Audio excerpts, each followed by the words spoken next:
Kamu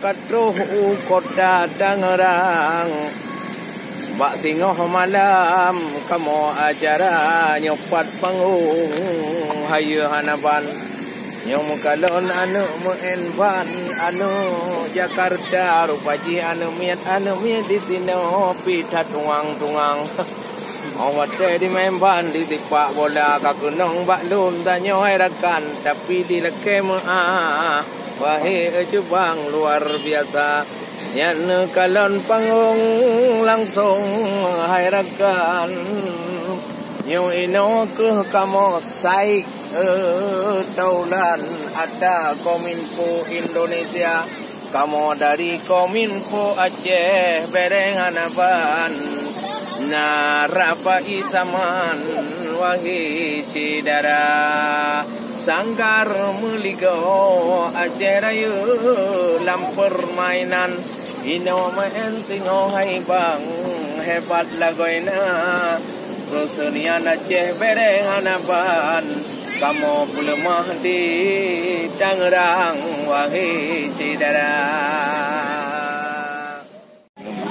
Ya, jadi kamu miak kalon-kalon panggung karena tampil malam singoh. Nyo koordinator kamu yaitu Ngoh Fakultati Kabit Kebudayaan Kabupaten Aceh. Aceh. Jadi kasih mo? Kasih. Anu mi yo ka? Anu mi istirahat le ja. Satu menyusul gunung jangan panggung. Nang he thai pa. Nyo he thai. Pak Wan he. Pak Wan he ju. He dalam perjalanan. He dalam perjalanan. Karena juga kacamata apa? Dampi tanya transilam ni pergi ya transit. Cuma nang berat lo. Nang berat. Kupiah tinggai. Dum tadi mentong kupiah dia. Nyo. Nyo muko tu mah kan ayo ke kupiah tempat umko. Alatan dulu di. Yang na bandanya Pak Wali Kupinya. Ini sama mending onte Wali Kupi ngote itu hanya 4 tinggal. Hanya 4 tinggal. Hanya 4 tinggal. Okey. Pi baik mengai toki ji.